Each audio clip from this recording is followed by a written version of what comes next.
నాగర్ కర్నూలు జిల్లా ఆసుపత్రిని స్థానిక ఎమ్మెల్యే కూచుకుల రాజేష్ రెడ్డి ఆకస్మిక తనిఖీ చేశారు. ఆసుపత్రిలో ఉన్న పరిసరాలను పరిశీలించి రోగుల సమస్యలను అడిగి తెలుసుకుని వెంటనే పరిష్కరిస్తానని హామీ ఇచ్చారు. ఆసుపత్రి ప్రాంగణం అపరిశుభ్రంగా ఉండటంతో శానిటరీ సూపర్వైజర్ను సస్పెండ్ చేయాలని అధికారులకు సూచించారు.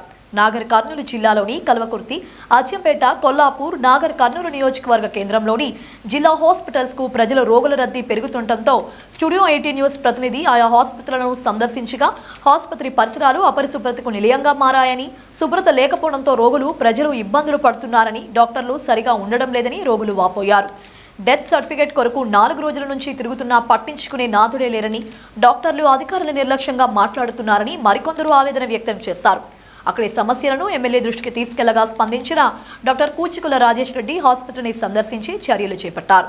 మరోవైపు సిబ్బంది చాలినంతగా లేకపోవడంతో ఇబ్బందులు పడుతున్నామని కార్మికులు తెలిపారు.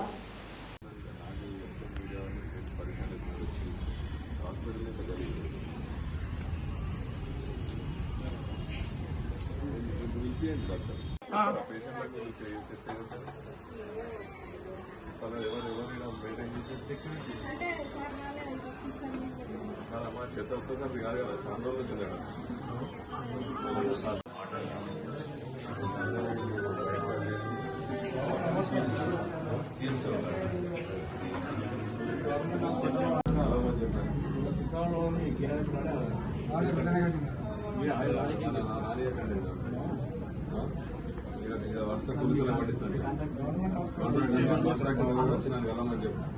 స్టోర్ లేదు.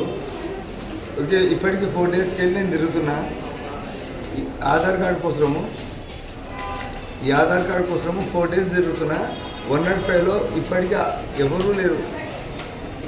ఏమనంటే డాక్టర్లు పోయి అడిగితే వాళ్ళు ఏమంటారంటే వస్తారు పట్ల కూర్చో పోయి అంటుంది. వాళ్ళకు రెస్పాన్స్ కూడా సరిగ్గా వస్తలేదు. ఏం చేయమంటారు? ఎంతసేపు ఉంటారు సార్? ఒక పావు గంటనే లేడతారు, కానీ గంటలు అయితే లేడరు కదా సార్. నా ఎమ్మటి వచ్చిన వాళ్ళంతా గంట నరసేపు అయినా 2 గంటలు లేపాలి లేవడి.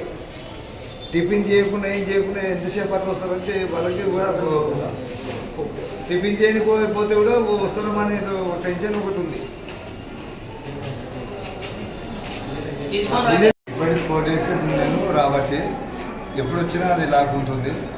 ఎప్పుడు వచ్చినా నో వర్కర్. డాక్టర్లు అడిగితే ఏం చెప్తారు? వస్తాడు, ఎవరికి సావు అయిందంట. సావు అయితే వేరే వాళ్ళతో చెప్పొచ్చు కదా. ఈ టేబుల్ లేవు, ఏ లేవు, వీళ్ళంతా వచ్చి నువ్వు ఆధార్ కార్డు కోసం వచ్చారు. వాళ్ళంతా దానికి దీనికోసం వచ్చారు, ఇది అప్డేట్ చేసుకుని. అసలు ఏమాత్రం నిర్లక్ష్యం మీద నార్కన్ జిల్లాలో ఈ సర్కార్ దవాఖాన ఇంత నిర్లక్ష్యం నాకేడ కనిపించలేదు. ఓకేనా సార్? ఇంకా ఎంతసేపు కూర్చోన్నట్టు ఏదో కూర్చుంటారు, నేలనే కూర్చుంటారు సార్. ఒకసారి ఇక్కడ చూపి నేలనే కూర్చుంటారా? గుంజి గంటల సేపు అయితే కాలు మూస్తుంది. ఎంతసేపు ఆడతాను చెప్పండి, ఎంతసేపు ఆడతాను చెప్పు. అదో సన్నవి వీళ్ళు ఎత్తుకొని గడ్డి మనుషులు ఉన్నారు. ఎంతసేపు కావాలి, దానికోసమే తిరుగుతున్నాడు. స్కూల్ చదివేయాలంటే వాళ్ళ బాక్స్కి దాని ధరనే మాకు బస్ సర్టిఫికేట్ కావాలి. అది రూము లాకరేసింది. చాలా మంది దగ్గర మాకు పదానే కాదు. మాకు దాన్ని మాకు ఇస్తే మేము వెళ్ళిపోతాం. ప్రతి ఒక్కరు ఆ రూమ్ ఈ రూము చూపిస్తున్నారు సార్. మాకు తెలియని వాళ్ళకి ఏ రూమ్ చూపిస్తే మేము ఎవరేమని తెలియాలి సార్. మేము ఒకదానే కాదు, 10-20 మంది ఉండాలి. మాకు బస్ సర్టిఫికేట్ కావాలి సార్. నమస్కారం సార్. గవర్నమెంట్ హాస్పిటల్లో సార్ ఇక్కడ ఆయమ్మలు చాలా తక్కువ ఉన్నారు సార్. మాకు పని భారం బాగా పెరిగిపోతుంది సార్. హాస్పిటల్ చిన్న ఉన్నప్పటి నుంచి ఎంత ఉన్నారో అంతనే ఉన్నారు సార్. స్టాఫ్ను మించట్లేదు సార్. మాకు ఒక్కొక్క మనిషిని 3 వార్డులు చేస్తున్నాం సార్. మాకు పని చాలా అయిపోయింది సార్. దయచేసి స్టాఫ్ను మించండి సార్. మాకు జీతాలు మాకు 7,600 వస్తున్నాయి సార్. జీతాలు కూడా మించండి సార్. సార్ ఆయమ్మలు 100 మంది ఆయమ్మలు సార్.